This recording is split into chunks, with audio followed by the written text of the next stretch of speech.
بسم اللہ الرحمن الرحیم۔ گزشتہ ویڈیو کے اندر ہم نے یہ ڈسکس کیا کہ اسلام میں عقائد کی اہمیت کیا ہے اور بنیادی عقائد کون کون سے ہیں، تو آپ حضرات کے سامنے اس کی وضاحت بھی کی۔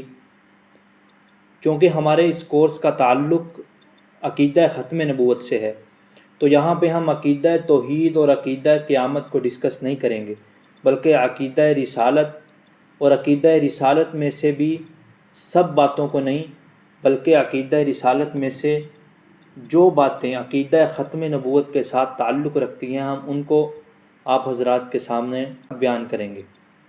عقیدہ ختم نبوت یہ قرآن مجید کی 100 سے زیادہ آیات سے ثابت ہے اور 200 سے زیادہ احادیث مبارکہ سے ثابت ہے۔ سب سے پہلے عقیدہ ختم نبوت ہے کیا؟ اگر کسی سے اس کی تعریف پوچھی جائے تو وہ تعریف یہ کرے گا کہ حضور علیہ الصلاۃ والسلام آخری نبی ہیں، حضور کے بعد کوئی نبی نہیں آئے گا۔ ہر شخص یہی تعریف کرے گا۔ عقیدہ ختم نبوت کی تعریف کہ حضور علیہ الصلاۃ والسلام آخری نبی ہیں، حضور کے بعد کوئی نبی نہیں آئے گا۔ تو اس پہ اگر قادیانی سوال کرے کہ آپ نے کہا حضور کے بعد کوئی نبی نہیں آئے گا، حالانکہ اسلامی عقائد میں شامل ہے کہ عیسیٰ علیہ الصلاۃ والسلام قرب قیامت آئیں گے، ان کا نزول ہوگا۔ آپ نے کہا کوئی نبی نہیں آئے گا، تو وہ آئیں گے یا نہیں آئیں گے؟ ہم کہیں گے عیسیٰ علیہ الصلاۃ والسلام ضرور آئیں گے۔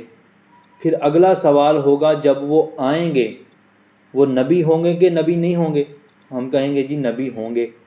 پھر اگلا سوال ہوگا آپ نے کہا کہ حضور کے بعد کوئی نبی نہیں آئے گا، عیسیٰ علیہ السلام آئیں گے اور وہ نبی بھی ہوں گے۔ ہم کہیں گے جی وہ حضور کے امتی بن کے آئیں گے۔ تو پھر سوال ہوگا کہ وہ حضور کے امتی بن کے آئیں گے، مطلب اللہ تعالیٰ ان سے نبوت چھین لے گا۔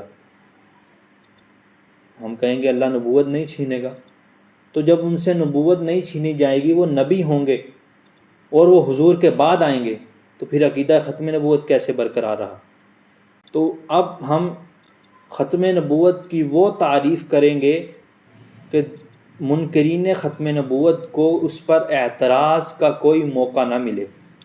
یہ تعریف آپ سکرین پہ دیکھ سکتے ہیں کہ حضرت محمد صلی اللہ علیہ وسلم اللہ کے آخری نبی ہیں اور آپ صلی اللہ علیہ وسلم کے بعد کسی کو نبوت نہیں دی جائے گی، اور آپ صلی اللہ علیہ وسلم کے بعد کوئی نبی پیدا نہیں ہوگا۔ اب اگر ہم یہ تعریف کریں گے کہ آپ صلی اللہ علیہ وسلم کے بعد کسی کو نبوت نہیں دی جائے گی اور آپ کے بعد کوئی نبی پیدا نہیں ہوگا، تو عیسیٰ علیہ الصلاۃ والسلام کو نبوت حضور علیہ الصلاۃ والسلام سے پہلے دی گئی اور وہ حضور علیہ الصلاۃ والسلام سے پہلے پیدا ہوئے، قرب قیامت ان کا نزول ہوگا۔ تو اس سے عیسیٰ علیہ الصلاۃ والسلام کے نزول کے عقیدے پر بھی کوئی زد نہیں آئے گی اور مرزا غلام احمد قادیانی کی نبوت بھی ثابت نہیں ہوگی۔ یہ دیکھیے علامہ زمخشری رحمہ اللہ نے آیت ختم نبوت کے ذیل میں خود ہی یہ سوال کیا کہ اگر کوئی اس طرح کہے فَإِن قُلْتَ كَيْفَ كَانَ آخِرُ الْأَنْبِيَاءِ وَعِيسَىٰ يَنزِلُ فِي آخِرِ الزَّمَانِ، یہ اعتراض اور قلت سے اس کا جواب کہ معنی کونہ آخر الانبیاء انہ لا ینبأ احد بعدہ وعیسیٰ ممن نبی قبلہ وحین ینزل عاملا علی شریعت محمد مصلیا الی قبلتہ کانہ بعض امتہ۔ اگر کوئی سوال کرے کہ آپ صلی اللہ علیہ وسلم کس طرح آخری نبی ہو سکتے ہیں حالانکہ عیسیٰ علیہ السلام آخری زمانہ میں نازل ہوں گے، تو اس کے جواب میں یہ کہتا ہوں کہ آپ صلی اللہ علیہ وسلم کے آخری نبی ہونے کا معنی یہ ہے کہ آپ صلی اللہ علیہ وسلم کے بعد کوئی شخص نبی بنایا نہیں جائے گا، اور عیسیٰ علیہ الصلاۃ والسلام ان میں سے ہیں جو آپ صلی اللہ علیہ وسلم سے پہلے نبی بن چکے۔ جب وہ نازل ہوں گے تو آپ صلی اللہ علیہ وسلم کی شریعت پہ عمل پیرا ہوں گے اور مسلمانوں کے قبلہ کی طرف رخ کر کے نماز پڑھیں گے، گویا کہ وہ اس امت میں امتی کی حیثیت سے تشریف لائیں گے۔ تو امت میں امتی کی حیثیت سے تشریف لائیں گے، یعنی وہ نبی نہیں ہوں گے۔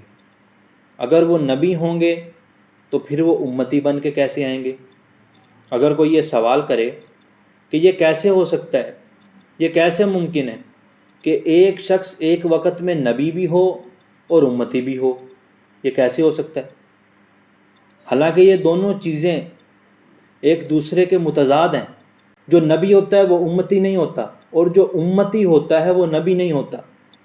اگر کوئی یہ سوال کرے تو ہم اسے جواب دیں گے کہ جس طرح ایک شخص وہ اپنے باپ کا بیٹا ہے اور اپنے بچوں کا باپ ہے، ایک ہی وقت میں وہ بیٹا بھی ہے اور باپ بھی ہے۔